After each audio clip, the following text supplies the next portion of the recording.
Alright, so today's project is, I've been around mechanical stuff my whole life and I know everything, and I'm going to prove that to you today. I'm going to see if I can assemble this old Briggs & Stratton engine here and do it everything I've learned over the years, and I mean everything. I'm going to show you guys all the secrets and we're going to see if we can get her running. So we got this thing here. I think this goes down in there, and I think that goes something like that. I think. I don't know. Let's do something. So the first problem is we got some rust inside this cylinder wall, so we got to get that out of there. This ought to do it.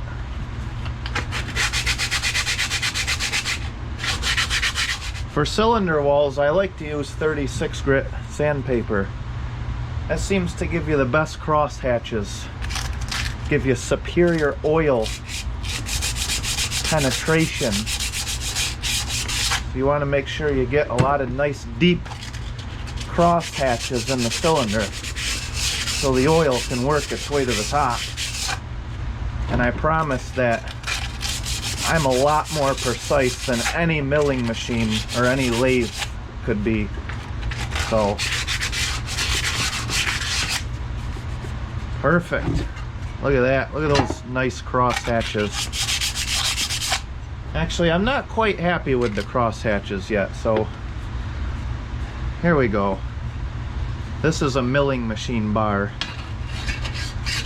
So, let's mill out some cross hatches in here. That way the oil can get to the top end of the piston.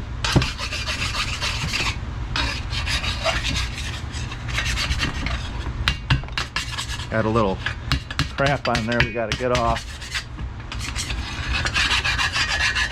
Alright, I'm happy with that now. Alright, you do the same to the piston too. You want to make sure that the piston is nice and cross hatched. Alright, perfect. And yeah, same thing with the rod bearings. We're actually going to turn these rod bearings, we're going to oversize them about 4/1000ths of an inch, and this is how they actually do it at the machine shop.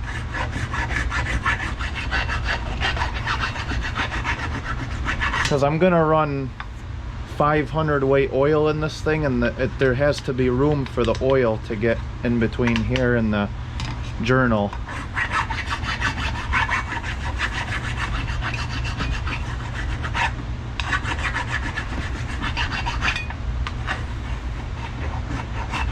Just dig that stuff right out just like that.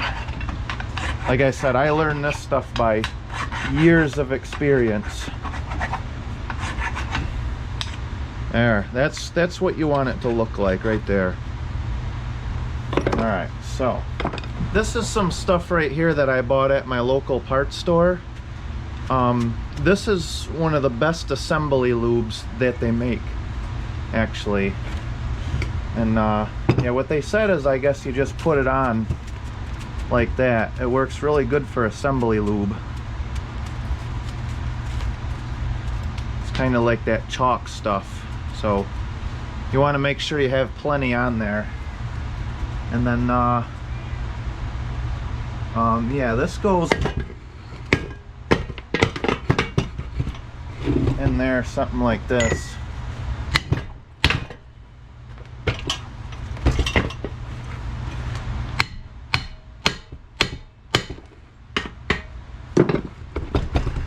Alright,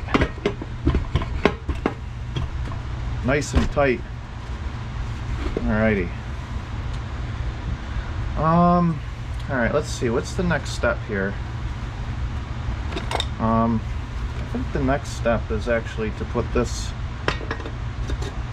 piston down in here. So yeah, make sure you use plenty of this assembly lube. It kind of rubs on like chalk, if you can see what I'm trying to say. Alright, I believe that goes in that way.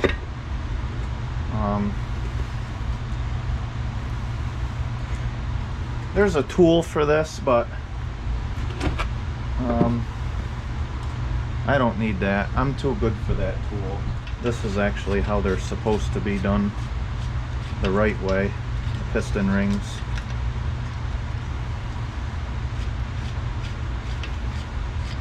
This is a piston ring compressor right here.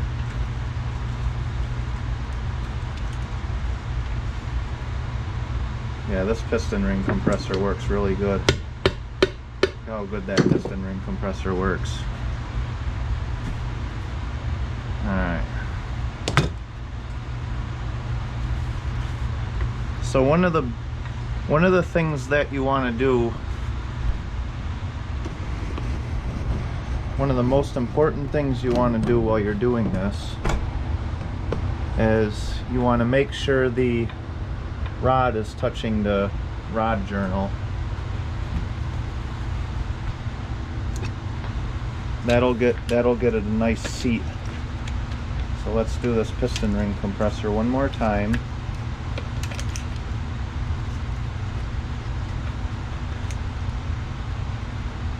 There we go.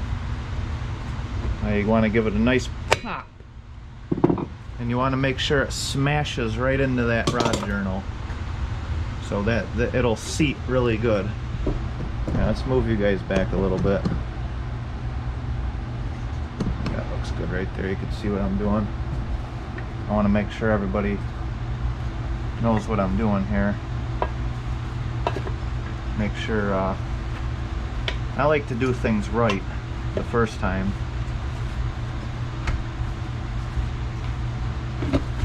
Alright. Alright, now we're ready to install the rod bearing cap. Alright. Let's install the rod bearing cap now. Looks like that right there. So that goes, oh, I almost forgot an important step.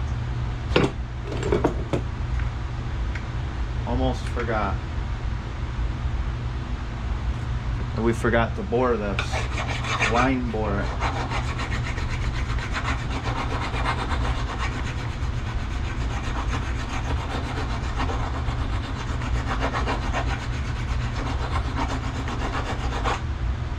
Alright, it's all line bored now. Perfect. Mint.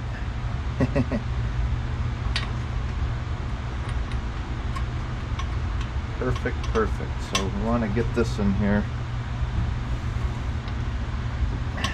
Sometimes if it don't go, you just have to, a little persuasion sometimes, no big deal. Pop that right in. Alright, we're ready to put the bolts in. Here's one bolt. One thing that you can do with these bolts, it is okay, is you can make your own threads. So if the threads don't line up, don't be afraid to make your own threads. Alright. Pack some more assembly lube down in there. We want this thing to last. This is actually going in a go-kart. I plan on getting about 10 million miles between rebuilds. So, alright. Nice and snug. Alright. So now let's put the flywheel on. That way it's easier to move this engine, turn this engine over. So let's get the key for that. Let's get this flywheel on.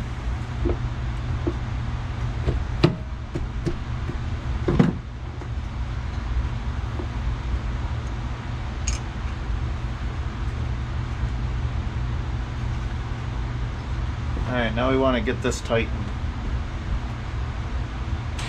This is a 1/2 inch impact gun. This thing doesn't have to be too tight at all. So let's just snug this thing up just a little bit. Actually, this doesn't need to be that tight.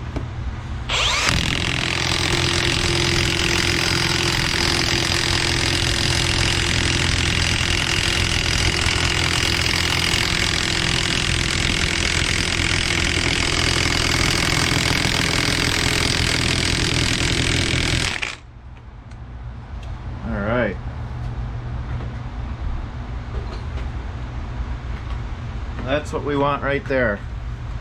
I don't know if you guys can see it. Let's get you a little closer here.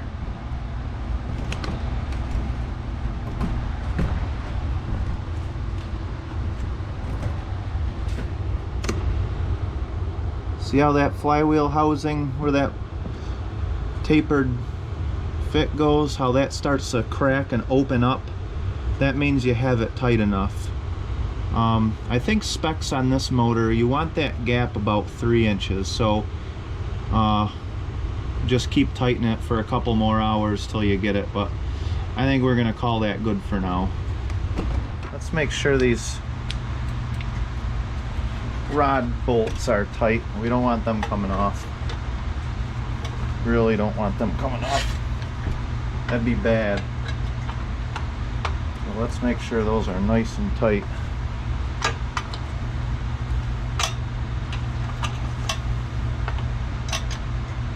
I think these call for like 350 foot-pounds.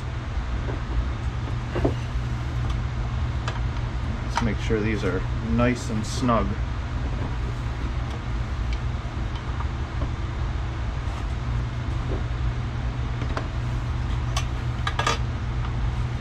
When you hear stuff cracking in there, that's perfectly normal. Just keep going. Just like that. You don't want this thing coming apart.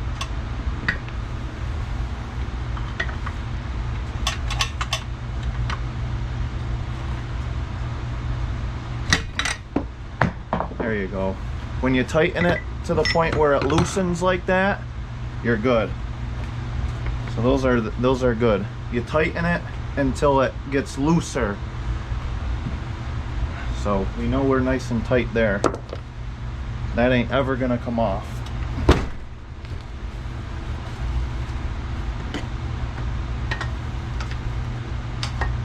There we go. Perfect. All right. You know, one thing I forgot to do with this, you know what, I'm gonna do that right now. Okay, so one big performance thing you get with these is when you weight relief the connecting rod. So let's go ahead and do that, and I'll show you how it's professionally done. I'm going to weight relief the connecting rod here. So there's the connecting rod, and we're going to take some material out.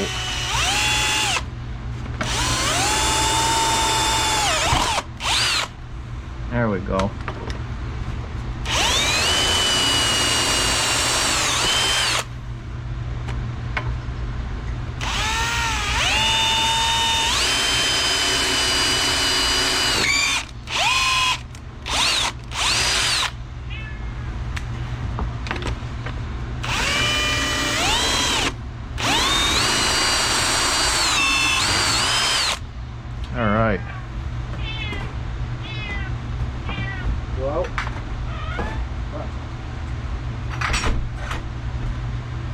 Alright, so if you guys can see that.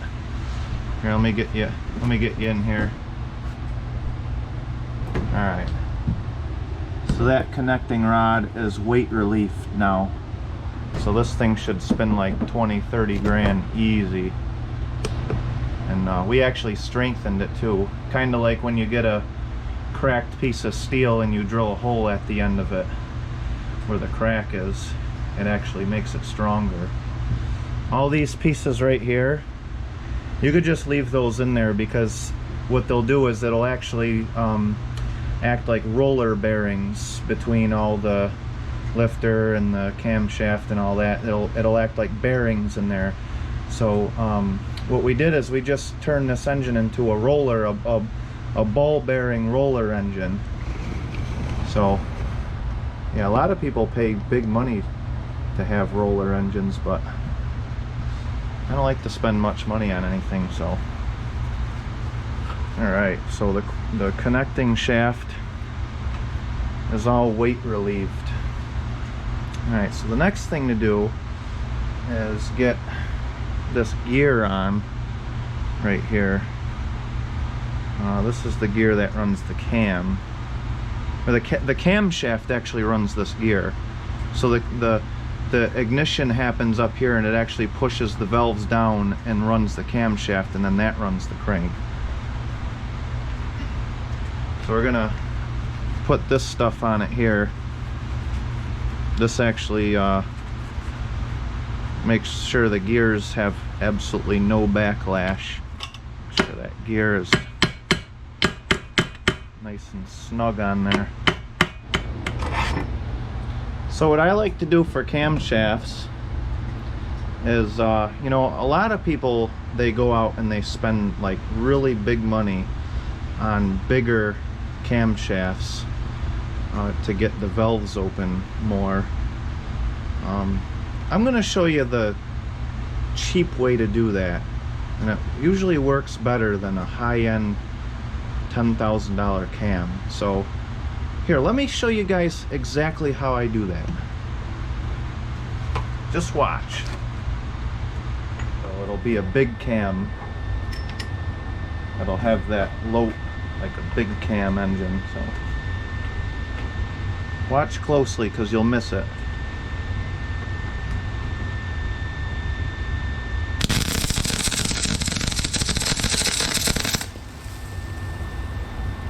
All right. I don't pay attention to that. All right, now we got to do the other one. It's important that you do both. All right, ready? In case you missed it last time, watch this one.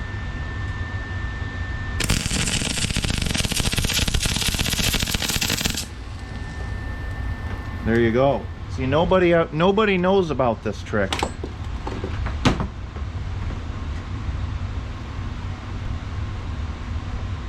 Get you guys a nice close-up right there.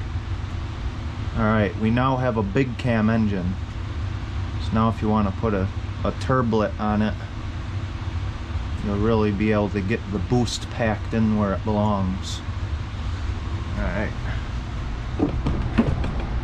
So, it's time to put that big cam in. I actually learned that trick from a guy that's been doing engine rebuilding for about 110 years. Same thing applies to this. You want to make sure you have plenty of assembly lube on it, because now you have a new cam, so you're gonna have to run it at like 5,000 RPMs for 3 days to break it in. Every now and then you have to get the burrs off it. Simple though. Get the burrs off of it. Alright. She's ready for assembly. We got a big cam. Alright. So let's get that put in. See how we're gonna do this here without... I want to make sure you guys see exactly what I'm doing, because this is really important. And this is something that most people pay a lot of money to learn, and I'm teaching you guys for free, so make sure you pay attention here. Alright, we're gonna put this lifter in.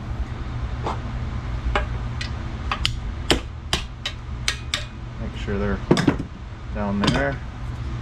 Put a little bit of assembly lube on the tappets. Okay, so alright, so you see that hole gets lined up with that hole. So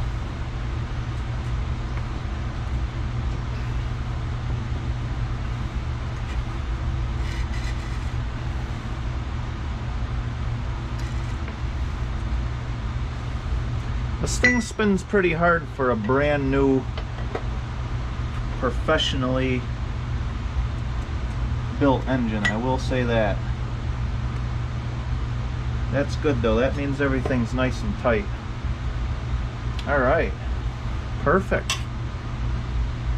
We are good. I'd feel better if these rod bolts were just a little bit tighter, or at least this one here, because this one I can get to. The other one I'm not going to bother because it's too much work.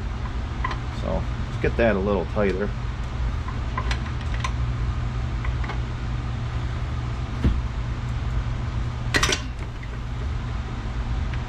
Because the other one I tightened it until it loosened. There we go. There we go. That one finally loosened.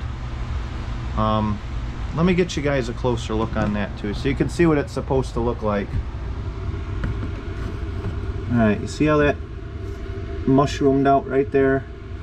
That's what you want to see. Alright.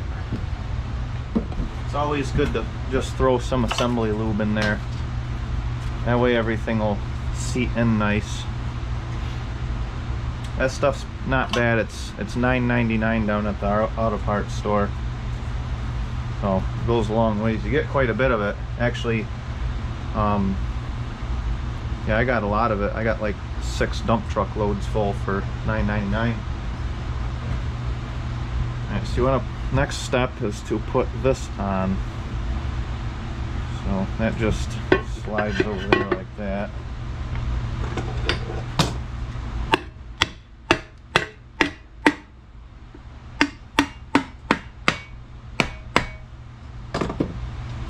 Alright.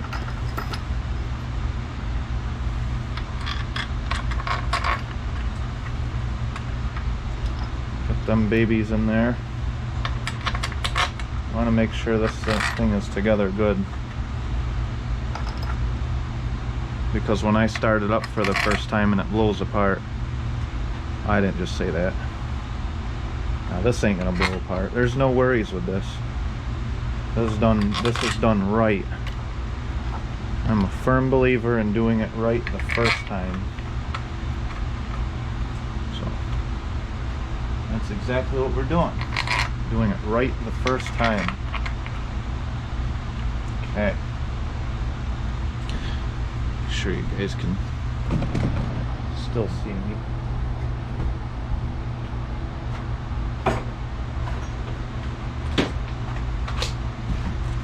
Okay. Alright, so we're gonna tighten these up here. Same thing with this. You don't want this that tight. You want these bolts right here just finger tight. So let's go ahead and do that.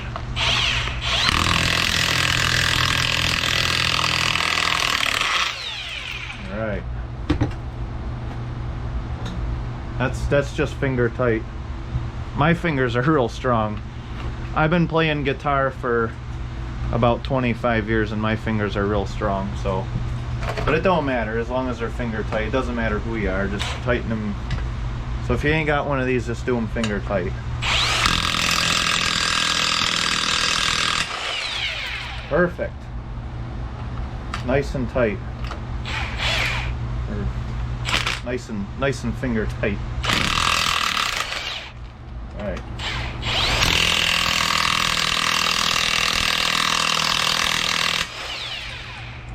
There we go. Nice and finger tight.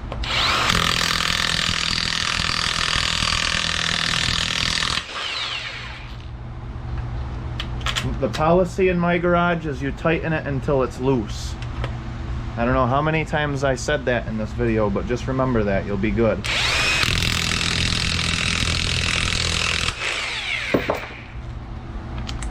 So you tighten them until they're all loose and you know they're good and tight.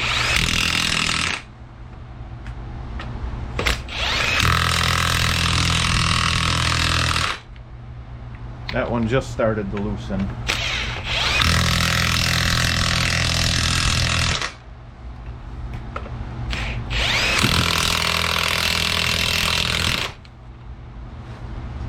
Alright. So I got those all just snugged. Like I said, they're not that tight. They're not bad at all. All right, there we go. She's looking good. We'll have this running. All right, as far as the head goes, you want to make sure you get that clean. So let's chuck it up in here, nice and loose. Now let's get this crud off of it here.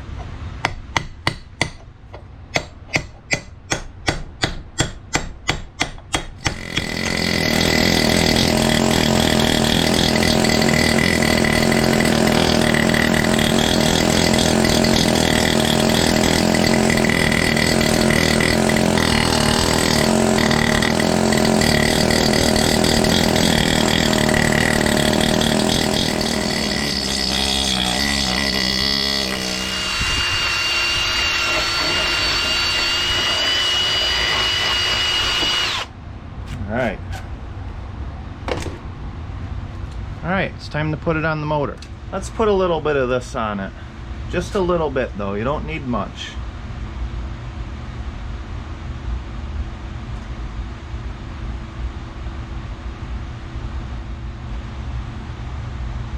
Alright. We got just a little bit of that on there, just a little bit. Alright, well, let's pop this baby on. Ah, that's alright, let's stay in there. It'll burn off. Squash that stuff right down. Normally what they want you to do is do a star pattern, but I say just go all the way around. That way it'll just crush everything right in. So yeah, just go ahead and do that. See how the top of this side is lifting as I'm... That's what you want.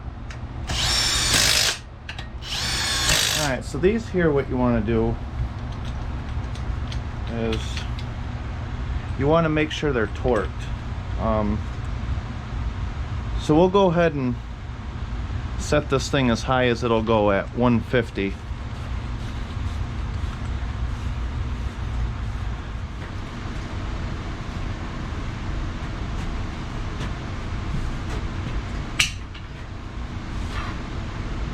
That's exactly what you want. You actually hear that click? That's the click from the torque wrench you want to hear. So let's go ahead and do another one. Alright. Just tighten it down till you hear that click. Guess we gotta go a little more. A little more on that one.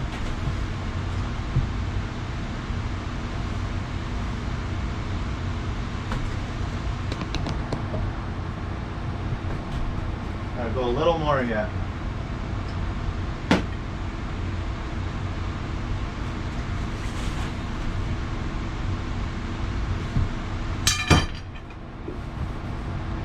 That's the click right there.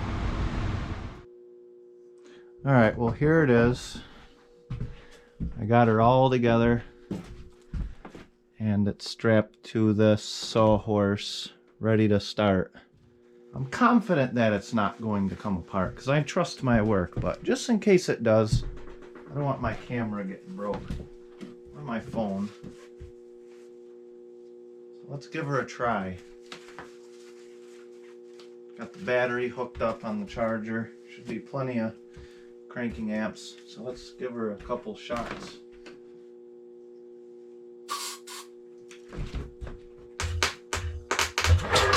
I think I need to hook up a decompressor. The starter's on its way out.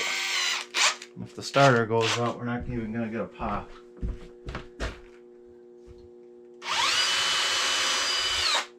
Alright. Got the decompressor hooked up. Try this out.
sounds really good. That's how they're supposed to sound, just like that.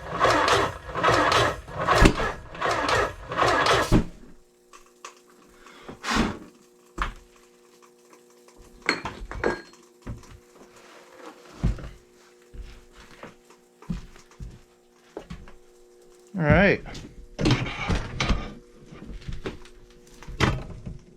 That's how it's supposed to work, just like that.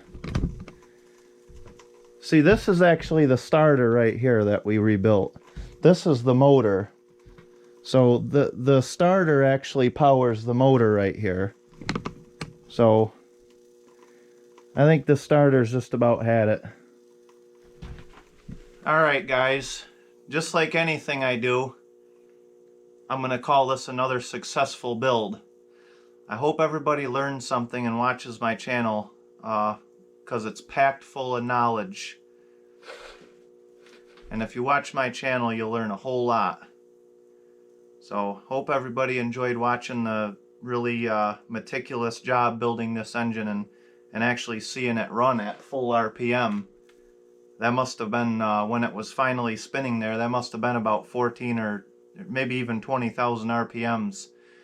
So she got running pretty good. Like I said, this is the starter and that's the engine right there. So I'm gonna call this one a successful build. And well, this is just a joke. If anyone's watching this and thinks that this is really how you build an engine, please don't build an engine like this. And I am not responsible for any failed engine projects because of this video. This is just a joke. I gotta add that in there. So I don't want anyone to be bitching to me about their engine blowing up because they watched Kurt Gleba's video on how to build an engine. So yeah guys, I hope you enjoyed watching me build this thing here. This is just a big joke, just something fun. We all need some entertainment and a good laugh. So yeah, I think I got some beard hairs singed a little bit, so that sucks. I'm gonna have to trim that down a little bit. I really took off good there that one time. If you like what you see, please subscribe to my channel and all that. I'd really love to get as many subscribers as I can. So definitely, please subscribe to my channel if you like watching me do this stupid shit and all the other cool projects I do. And let me know maybe some of the other stuff you'd like to see me do. So, thanks for watching this video.